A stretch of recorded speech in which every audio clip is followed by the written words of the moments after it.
痛みを感じろ。痛みを考えろ。痛みを受け取れ。痛みを知れ。痛みを知らぬ者に本当の平和はわからん。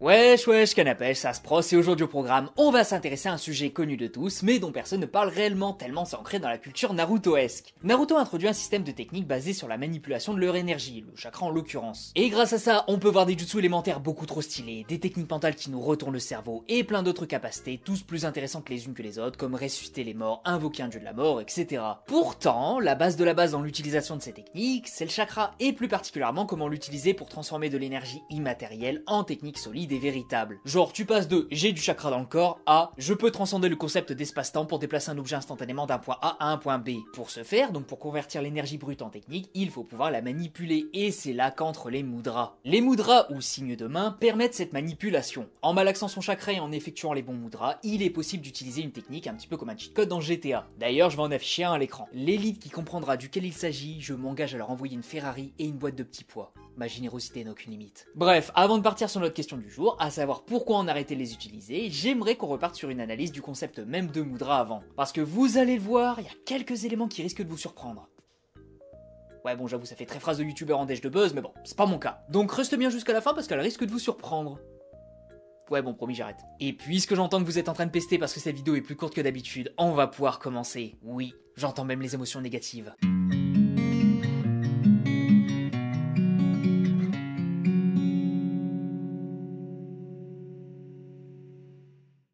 Dans Naruto, les mudras sont inspirés des sauts mystiques utilisés dans le bouddhisme ésotérique, notamment les Kuji-in, une série de 9 gestes utilisés par les ninjas historiques et les moines pour canaliser leur énergie spirituelle. Kishimoto s'est inspiré de cette tradition et l'a enrichi avec les 12 signes du zodiaque chinois, chacun associé à un mudra particulier. On a donc Ne pour le rat, Uchi pour le bœuf, Tora pour le tigre, U pour le lièvre, Tatsu pour le dragon, Mi pour le serpent, Uma pour le cheval, Itsuji pour la chèvre, Saru pour le singe, Tori pour le coq, Inu pour le chien et I pour le sanglier. Voilà, ça fait deux petites anecdotes d'entrée de jeu, c'est cadeau. Les ninjas vont donc devoir apprendre dès leur plus jeune âge l'intégralité de ces signes. En soi, la tâche n'est pas très compliquée, il y en a que 12. Mais là où ça va se complexifier, c'est dans leur utilisation. En effet, autant certains jutsu ne vont nécessiter qu'un seul mudra, autant certains vont nécessiter une combinaison. Par exemple, les signes pour le Chidori sont bœuf, lièvre et singe dans le manga, et singe, dragon, rat, coq, bœuf, serpent, chien, tigre et singe dans l'anime. Du coup, pour utiliser cette technique, il faut être capable de malaxer son chakra tout en exécutant les signes. C'est un petit peu comme rétrograder pendant que vous tournez en voiture. Ça nécessite de bouger le haut et le bas de votre corps simultanément pour deux actions différentes. Et évidemment, dans Naruto, plus le jutsu sera complexe, plus les sauts sont censés l'être. Il faut donc être capable de se souvenir des combinaisons de chaque jutsu et d'être suffisamment chaud pour les faire vite et bien. Parce que oui, réaliser une combinaison d'entraînement, ça passe parce qu'on est dans les meilleures conditions, mais les réaliser en plein combat sans marge d'erreur, c'est tendu. Imaginez juste utiliser un jutsu de 5-6 mudras pendant que l'adversaire vous attaque. Là, va falloir être super vif pour les faire avant de prendre l'attaque. Et surtout, faut être capable de se souvenir de tout quand vous avez une réserve de jutsu colossale. Imaginez juste Kakashi et le 3ème Hokage. Eux, ils maîtrisent tous les deux un nombre incalculable de jutsu et ils sont capables de les ressortir au besoin. Pour vous représenter un petit peu cette idée, c'est comme si vous êtes cuisinier et que vous savez réaliser 1000 recettes. Là, je vous dis, sortez-moi la liste précise des ingrédients avec les quantités de la recette 687.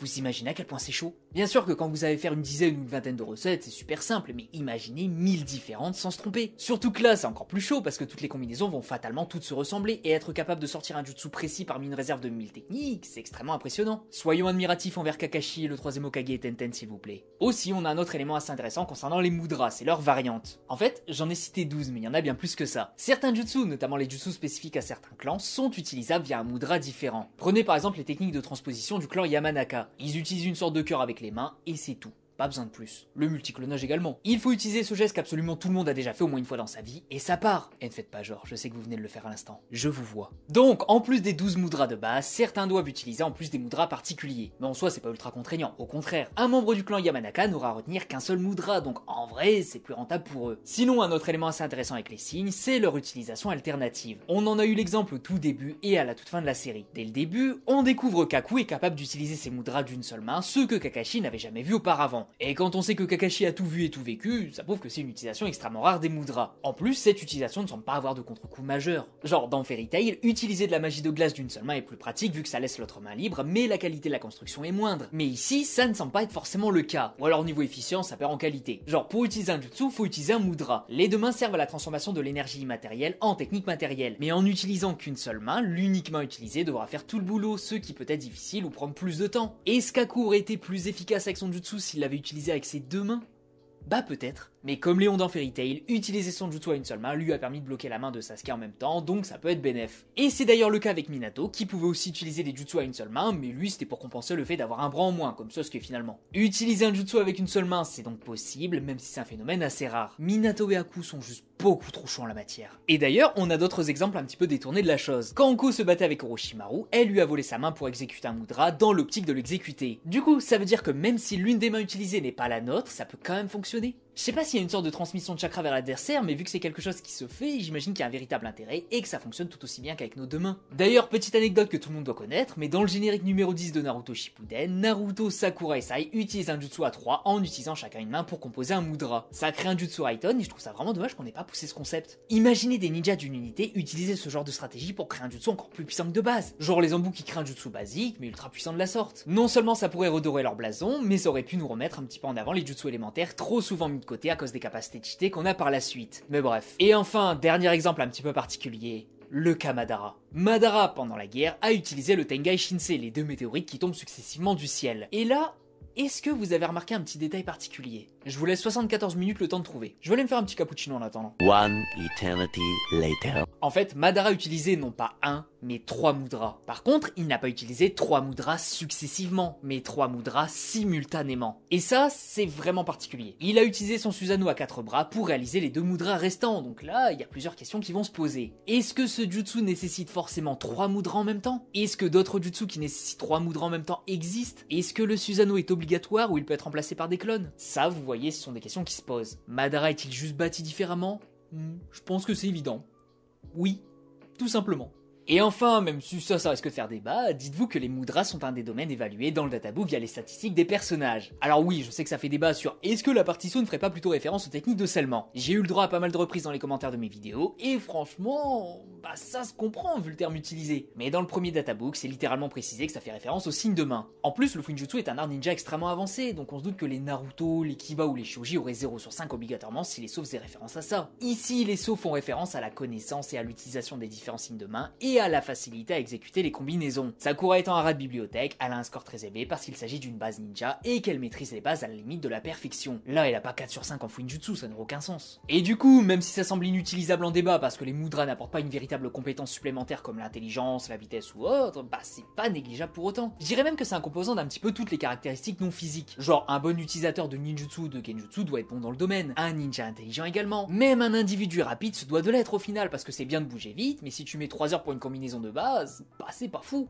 Par exemple, Itachi est un monstre dans le domaine au vu de la vitesse d'exécution de ses signes de main. Dites-vous qu'il va tellement vite dans l'exécution et la combinaison des mudras que même Kakashi, un possesseur du Sharingan, n'est pas capable de le voir faire. Et finalement, bah ça peut aussi aider en combat, parce que si deux individus aussi rapides l'un que l'autre se lancent une attaque, celui qui maîtrisera le mieux l'art d'utiliser les mudras aura un coup d'avance. C'est mathématique. C'est un petit peu comme si vous défiez un individu qui soulève autant que vous développé couché. Genre exactement le même poids, mais comme vous maîtrisez mieux le mouvement, le leg drive, le ponté du dos, etc., vous allez soulever plus lourd. Ici, c'est pareil. Si vous maîtrisez mieux les mudras, vous serez plus efficace et plus rapide. Difficile ceci dit de dire qui est le ninja le plus compétent dans le domaine, mais c'est vrai que les meilleurs seront sans doute les plus gros QI du manga, comme Kakashi, Minato, Hiruzen, Itachi, etc. En bref, les mudras c'est un peu une base ninja tellement basique qu'on en oublie son existence. On préférera parler de contrôle du chakra, de puissance / efficacité des jutsu, plutôt que de parler de la méthode qui permet d'utiliser les dites techniques. Mais il ne faut pas oublier qu'utiliser les signes de main c'est important, c'est capital, c'est irremplaçable.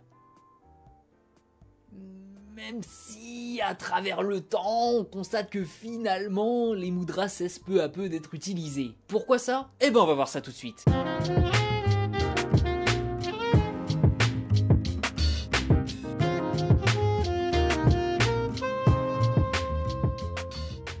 Allez, c'est parti pour la question du jour. Un des trucs qu'on remarque assez rapidement dans l'œuvre, c'est une baisse significative de l'utilisation des mudras pour créer des techniques. Au début omniprésent, ils cessent peu à peu d'être utilisés. Mais pourquoi ? quelles sont les raisons intra et extra-diégétiques qui font qu'un élément aussi important soit retiré au fur et à mesure? Ça ne sera jamais expliqué, mais selon moi on peut y voir plusieurs raisons. Déjà, la raison la plus évidente, c'est que ça sert à rien de les montrer à chaque fois. Regardez juste la première véritable fois où un jutsu complexe a été fait, dans le combat Kakashi contre Zabuza. Ici, pour créer un dragon à queue, donc un jutsu relativement basique en comparaison avec tout ce qui nous attend par la suite, il a fallu un enchaînement de 44 mudras. 44! Alors oui, c'est stylé, ça permet de montrer que c'est extrêmement complexe, qu'on a affaire à 2 boss en la matière, mais vous imaginez ça dans tous les combats? Chaque fois qu'un ninja lance un jutsu lambda, on verrait les signes de main.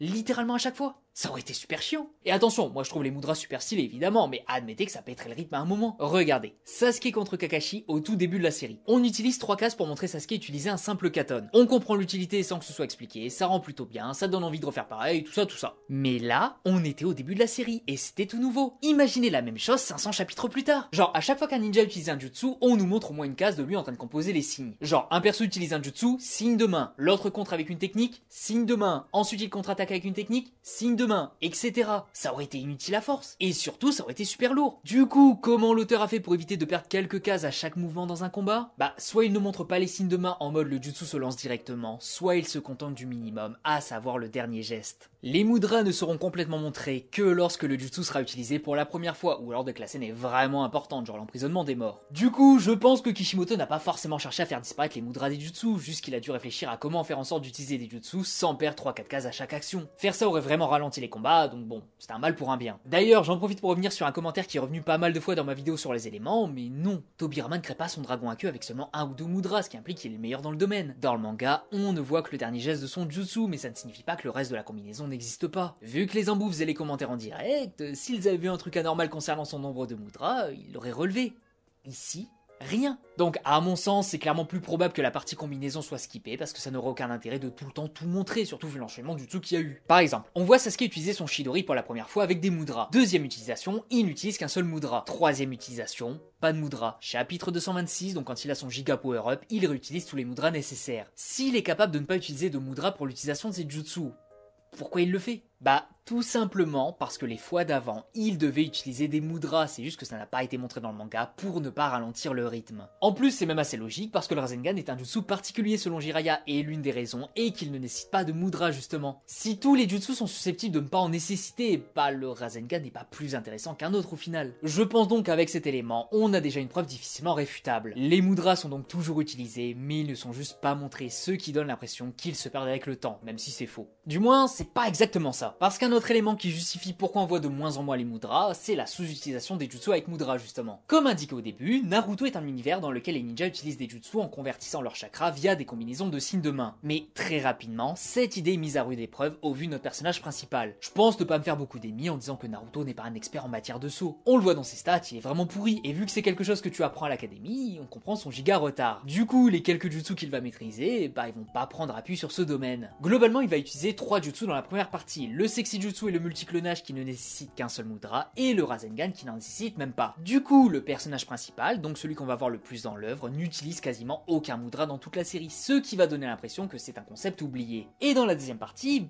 on va changer un petit peu d'échelle de puissance, et les pouvoirs vont devenir de plus en plus particuliers, au point même que les mudras ne seront plus forcément utiles. On a par exemple une bonne partie des grands cadors qui vont utiliser leurs dojutsu, comme le Sharingan ou le Rinnegan. Pas besoin de mudra dans la majorité des cas, même s'il y a des exceptions. On a également ceux qui utilisent un Kekkei Genkai comme Hashirama, qui vont globalement utiliser un mudra unique comme pour le multiclonage. Et on aura aussi ceux avec des pouvoirs encore plus particuliers comme Suigetsu, Kakuzu, Idan, etc. Et quand on fait le listing des ninjas de la partie 2, on se rend compte que ceux qui sont mis en avant ne sont pas forcément des utilisateurs majoritaires des jutsu à mudra. Ils le peuvent évidemment, comme Itachi qui excelle en la matière, mais qui va beaucoup plus utiliser ces techniques qui ne nécessitent pas de signes de main. Et encore son cas lui est particulier parce qu'on a tendance à ne pas voir ces signes de main, mais bon, c'est quand même la preuve qu'ils sont existants. Du coup, faites le test. Essayez de trouver des ninjas qui continuent d'utiliser des jutsu qui nécessitent plein de mudras en capacité principale, et vous verrez qu'ils sont assez rares. Les personnages les plus mis en avant n'en font juste presque pas, et c'est même le cas de Kakashi, dont le ninjutsu est la grande spécialité de base, mais qui les a presque mis de côté pour le dojutsu. Donc la deuxième raison est expliquée, ce n'est pas que les mudras ne sont plus utilisés pour créer des jutsu, c'est plus le fait que les jutsu utilisables avec des mudras seront moins utilisés. Après attention, je ne garantis pas que ces deux explications soient la réalité absolue et indiscutable de la forte diminution des mudras dans l'œuvre. C'est ce qui me semble le plus logique, mais bon, effectivement, on peut y voir une autre raison. Tout simplement, il est possible que l'utilisation des signes de main dépend aussi de la maîtrise de l'utilisateur. Et ça, c'est pas quelque chose d'inconcevable en vérité, malgré mes dires concernant Tobirama. En fait, quand on regarde Itachi utiliser le kata tâtonne sur Naruto et Killer Bee, on se rend compte qu'il tient Nagato d'une main et utilise son jutsu de l'autre. Est-ce que ça signifie qu'il a rapidement lâché Nagato pour former les sauts, le retenir et ensuite lancer le jutsu?